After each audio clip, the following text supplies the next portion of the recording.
I asked my audience of over 2.8 million followers for fat loss questions, and we got over 7,000 questions I'm going to answer, the most common in this video, and you're not going to believe some of these, they're insane. Number one, I'm in a deficit and I'm not losing weight, what should I do? You're going to hate me, but the reason is you're not in a deficit anymore. For example, what most people do wrong is they're either tracking is off, or they've been on, for example, 2,000 calories for so long that they've lost initially some weight. But now if you were an 80 kilo meal and now you're 75 kilos, you're now a smaller human. So your calorie need is lower. Other things that come into play here is people not tracking steps, because as you eat less, you tend to expend less energy, you tend to fidget less, tend to move less. And as a result, you lower expenditure with the same calories, you equal out. Because if you're in a deficit, you'll drop weight. It's as simple as that. So what I would recommend is just drop your calories by another 10%, tidy up your tracking, and make sure your cardio and steps is on point, because if you're not losing weight, you're not in a deficit. If you're a female, slightly different because you probably have more hormones in play, but in reality, we're 1 week to 2 weeks. If you're nailing everything and you're not moving weight, you need to adjust and go deeper into the deficit. It's as simple as that. Nobody loves it, but that's the God's honest truth. Number two, how can I finally get rid of my stubborn belly fat? This is going to be one of these blunt truths as well. This is the most common question I usually get on Instagram. The only way you will get through that stubborn belly fat is not from detox teas or any of this shit online about apple cider vinegar or HIIT workouts or sprints. It's going to be harder dieting for longer. If you're in a deficit long enough, the body fat will come up everywhere. Your face, your ass, your legs. The last place it might come off you might be your midsection. The problem is a lot of people want it from one specific area. They don't want it from their face. They want it just from their midsection. They don't want it from their arms. And this is one of the reasons why a lot of people always fall into the trap of going, I'm losing muscle when I'm dieting. You've actually got confused what is muscle and what's body fat. And you might think your arms are big, and this used to happen to me. But even small things like this bit here, like that leans out as you go. And that's why your muscle looks more defined. If you are not getting rid of the body fat you want, you have to go deeper. The problem is a lot of people don't diet deep enough, because whenever you're lean enough that you're like, I'm happy, you should go past that, because your set point isn't the leanest of the phase. So like if you finish that in 12 weeks and you're 70 kilos, you're never holding that leanest weight, because you're gonna go up in food. You might look fuller because the carbs will fill you out, but in reality, you're not gonna hold that. You're gonna have to come back up because your body's not used to that set point. Diet harder, go past where you want. That gives you the best position to be in to grow the most muscle. Number three, can you lose fat and stay the same weight? Unless you're on gear or you're recomping, which would be your first 12 weeks of training, no. I think this is something that coaches tell people because it makes them feel better. Initially, for the first week or two, possibly because you may be stressed, you might have water weight to drop, you might also have built a little bit of muscle memory. If you took time off the gym, it can happen. But in reality, if you're losing fat, you cannot build muscle to the ratio that you would lose fat. Like, no matter how much gear you're even on, you wouldn't be able to build a muscle of fucking a pound of muscle in like a week. So if you're losing fat, you'll be losing weight. Is cortisol the reason I'm not losing fat? So there's this trend online where people are saying if you don't drink coffee in the morning, you'll drop more body fat because this raises your cortisol, okay? I want to highlight to you, cortisol is not bad for you. People make it out like it's terrible. It's the worst thing ever. It's normal, right? I really want to highlight the importance of this. It wakes you up. It's one of these things that there's a reason it's highest in the morning. And on top of that, people will literally spew shit online to make you buy programs. They'll say that it'll regulate your hormones and stuff like this, but in reality, in the morning it's gonna spike a little bit. When you're stressed, it's gonna spike a little bit. So being continually stressed is a bit of a problem and can slow down fat loss. But for 99% of people, cortisol is not the fucking reason you're not losing weight. It's because you're not in a big enough deficit. That is me being really transparent. You're not special. Trust me, a lot of people are stressed, they're dead, and they're still losing body fat. You're no different. Don't believe the bullshit you see online. How to calculate my calories? Now, there's multiple ways to do this. You can use a calorie calculator. If you DM me the word on Instagram, calorie, I'll send you the calorie calculator I use. You can also use a Harris Benedict one. And if you want a really simple way, is just take your body weight, times it by 14 in pounds. Now, what I want to highlight is that is a ballpark figure. These sums, these calculators are never bang on the money, because most people overestimate their calorie burn, they estimate their weight, their height. They also underestimate their activity level. So what I want to say is, what you do is when you get a calorie range, all you want to do is track for a week. Weigh yourself day 1 and day 7. 3 things will happen. You'll either gain weight, which means you're in a surplus. You'll stay the same, which means that's your maintenance. Or 3, you'll have lost weight, which means you're in a deficit. And from that, you can then adjust your calories to suit your goal. That is the most efficient way. That's what we do for our coaching. We work out roughly your calories, and then we go, you have to nail these for a week, so we know exactly where you are. And after 7 days, it's like a science, it's a math. You know exactly about how the body responds. Really simple. How much protein for me? Really simple. All you do is just take your weight in kilograms and have 2 grams of protein per kilogram body weight. If it's pounds, you just eat 1 gram protein per pound of body weight. I tend to eat more than that. So I'm 81 kilos at the moment. I tend to eat about 200 grams of protein. So people will be like, that's so much. For me, it's not major. I enjoy eating protein. It keeps me full. I notice when I eat more protein, I look a bit drier, I look a bit better in my opinion, and I just like the higher protein diet. But as long as you're eating 2 grams, you're optimal, you're laughing to build muscle. There is studies to back as low as 1.3 grams per kilogram body weight. So I could probably eat like 130 grams protein and be fine. But for me, I like the 200 grams, keep it safe. Can you gain muscle and lose fat at the same time? Yeah, you can. As long as you're getting stronger week on week, you're building muscle. The difference is when you're in a deficit, it's like building muscle with little pebbles versus using bricks when you're in a surplus. So what I want to highlight here is in your first 12 weeks of training, you're way more likely to gain muscle and lose fat at the same time. When you're an advanced trainee, like years, the amount of muscle you will gain will be so small when you're in a deficit. This is why phases of surpluses are super important, because not only do you have the calories and the substrate of nutrients to build muscle, your hormones are in a better position. Any natural male who diets for like 8 to 16 weeks will have a lower test level. It's pretty much normal. People panic about this. I want to highlight it. The reason is because you have less food. A lot of the time, most people do end up in a micronutrient deficit because their diet is not perfect. They don't use a chronometer, which tells you all your micronutrients, and it is very difficult to hit as your diet drops down in calories. And as a result of this, usually poor sleep, higher stress, higher output, your test levels downregulate. And one of the reasons for this as well is because it's a bad idea to reproduce, because you would then have another mouth to feed if this was 1,000 years ago, and there's not even enough food for you to survive. So why would you bring in another mouth? So that's a really cool idea, and that's the thought process behind it that always clicks with me. So you can gain muscle, lose fat at the same time, but it's minuscule, and I would always make sure that you're still pushing up calories when you want to build muscle fastest. Best foods for satiety to help me when I'm dieting. Right, there's a thing if you Google it called the satiety index, right? This is a list of foods that are going to keep you fullest for longest. This is a really good study. Pretty much at the top, it's going to be foods you know. The likes of the potato reign absolute king. The likes of your brown rice is good, your red meats, your white fish is actually quite high, which I was surprised with. High fat foods as well are surprisingly, like salmon can be in there, if I'm correct. High fat actually slows down digestion a lot of the time. This is why I would never fear it, because although you can get a lot of volume with carbs, also eating some fats will slow down your digestion. I find pairing them, so the likes of a pre-workout or post-workout meal, that's oats, slow, complex, a high satiety food with fruit that's full of fiber, with some protein that slows down digestion, takes longer to burn off, and also some healthy fats like peanut butter or dark chocolate. It makes a really complete meal, and a lot of people would argue against putting carbs, fats, protein in one meal, but I find these meals actually give me the highest satiety.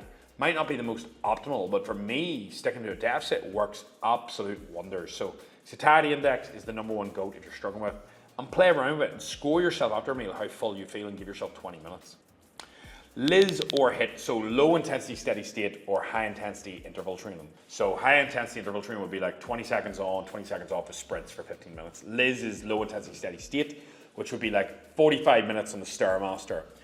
If you have a choice and your goal is strictly muscle building, low intensity wins all day. The reason being is it won't affect your weight sessions as much. Do sprints in the morning and then train weights later. You've used carbs mainly as the fuel source for that session, and that is going to deplete you and affect your sessions. There's more mental fatigue in my opinion, and it adds up. Whereas if you can do LIS, low intensity steady state, or even steps, what you'll notice is your sessions feel better. You can keep strength up, and this is going to keep your muscle when you diet. So if I have a choice, that's the reason why I would do it. That's the reason why a lot of bodybuilders will do that as well. And it's a really smart thought process. The next is the best time to do cardio, which is going to be actually a separate session. Now, if you don't live like a fucking bodybuilder, that's very hard. And there's been recent videos up of Mike Israel saying you never want to do it post-workout, right? But then when the fuck are you going to do if you're a really busy meal and you don't have time for separate sessions? You could do the likes of extra steps, which is what I'd firstly recommend. I think that's always a better option. Although it takes more time, I do find it beneficial. You can get them throughout the day, 5-10 minutes after a meal on your work break. If you can do it before in a different session, that is great. I'm talking about 8 a.m. in the morning for your cardio or your weights, and then vice versa, separate session for your cardio. That is unbelievable. If you have the choice of only doing it before immediately or immediately after your weights, I would always do it immediately after. The reason being is you want to give your weights the maximal attention. That is what I would focus on. It makes a massive difference. Are 0-calorie drinks bad for me? Right, there's tons of research on this. I'm not pro drink as many fizzy juices as you can with the sweeteners or anything. I do feel a difference in my energy, my mood, my hydration, just my overall headspace when I drink too much sweeteners and too much chemicals, right? That's just me being honest. It's bad for my health, even though there's no research to back it. I think a lot of people feel the same, and this is why this is getting momentum. However, there is research done on aspartame or whatever the fuck it's called. And for you to get anywhere near the bad levels of it, you would need to drink something like 16 to 20 tins of Diet Coke a day. I don't know who the fuck's drinking that. But in reality, I don't see any harm with 1 to 2 throughout the day. Be mindful, there is caffeine in these, so do try and keep them away from bed so it doesn't affect your sleep. But I treat it like moderation. I think if you're a dad and you're hungry, a Pepsi Max, a Diet Coke throughout the day is not going to do you any harm, and it can help you with the carbonation to keep you full, and I find that beneficial myself. Optimal choice for me is Aqua con Gas, sparkling water. I think it's just so good. It's so good. Is body recomp the right choice for me? No. Unless you're brand new to training, you were injured, or you're on steroids, body composition is going to take you that fucking long to do, you're going to lose love for the gym. There's so much promotion for this online, and look, I know there's research and people say it's steady. I just think if you're staying the same weight on maintenance calories, yes, you can be getting stronger week on week, but I'm yet to see drastic differences in somebody within like a 6 to 12 month period. It's usually like way down the line. Like, I just feel like even doing a small steady surplus or just a small nudge up from your calories and then small down, you're just going to get more bang for your buck. I think after your first 12 weeks of training, you really need to start looking at these phases. Your opinion on cheat meals, right? I think there's a balance here, right? It depends how often. If you're having one a week and it helps you stick to your diet, you really look forward to it, you're still making progress, I don't see any harm in it. But the problem comes is most people overestimate the calories that they're eating on a day-to-day, or the cheat meal, or there's just some fuck up of calories in the meal because they're not tracking it efficiently. And as a result of this, the problem comes because now they turn the simple math of you eat 2,000 calories a day for 7 days, that's 14,000 for the week, to a load of random days where you've dropped calories, which does affect your weight sessions. And that's the problem with cheat meals.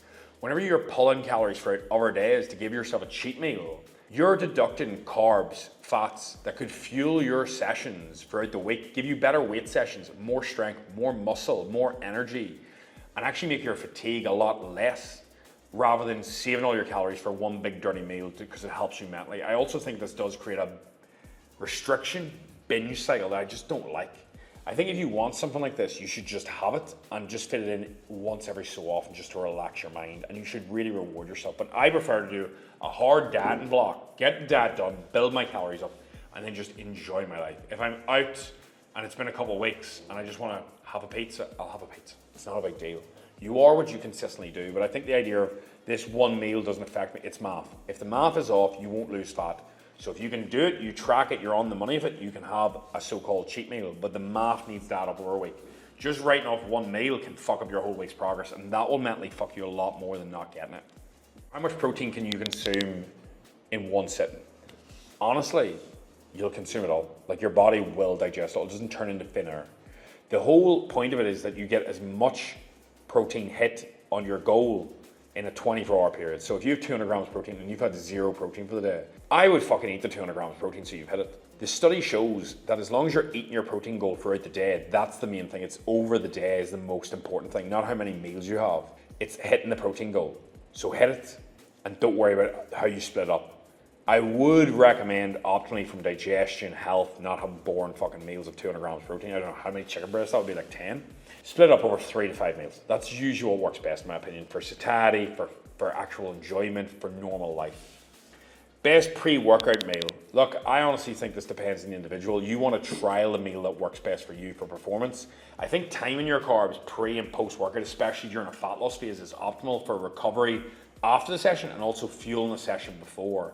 For me, honestly, I don't really fucking cook, like ever. I usually buy one meal out and I have 2 protein and oat meals, and then usually my dinner is something that like a sandwich or a wrap that I don't have to cook. I am lazy with food prep. Don't get me wrong, the odd time I'll whip up a tasty recipe. I do have cookbooks, I do use them, but the point is I actually don't cook a lot, and that is because I find the less I cook, the less clean there is, the speed to the meal's better. And yes, people will argue that it's dearer, but for me, 2 meals of protein, oats, fruit, nut butter and nuts, and dark chocolate is a very low cost meal. I've had 2 of them a day, and for example, I have 2 sandwiches on the other meals, or 2 wraps, burritos, normally what I have with cooked meat. The cost of the day-to-day eating is not much, and it's just about simple ease, and the rest of my meals are literally made up of small amounts of fruit, other things I can add in without really having to worry about it.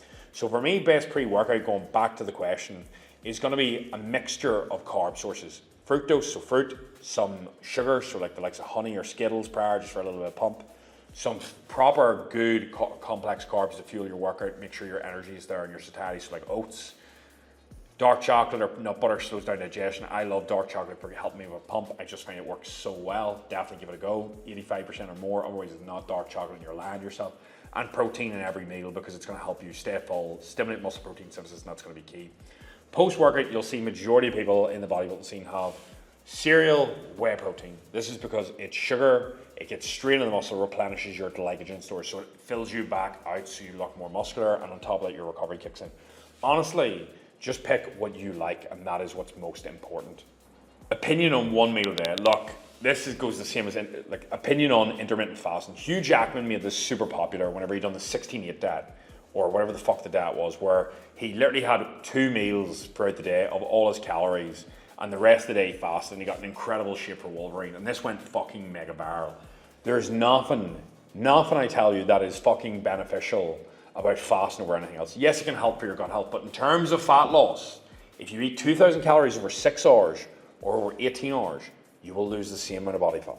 So all that matters is what you find easiest to stick to. If you want optimal performance, optimal muscle gain, I would recommend always having a meal before and after the gym, so that you're fueled, you're training hard, you're getting stronger, and you're giving yourself the best chance of recovery and the best chance of performance. That is a lot of fat loss questions to maximize you. And I think that's pretty much it. The last thing that's there is sweet tooth issues.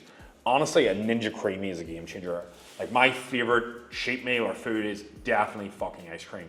A Ninja Creamy, 0% fat Greek yogurt, whey protein that I like, mix in something else, very low calories, very high protein, makes my life a fucking dream. Right, that is all the questions done. Believe it or not, they were the most popular. It took us fucking ages to condense these down into what was really the trends. And if you have more questions you want me to answer, just drop them in my next Q&A on Instagram. I'm gonna keep these up. I really appreciate everything you do. It means the world to me. If you could share this video with somebody else who gave value, help them. That's all I want. I just want to give. And hopefully somebody out there somewhere gets to change their life through fitness just like I did. Big love. I'll see you in the next one. I'm out.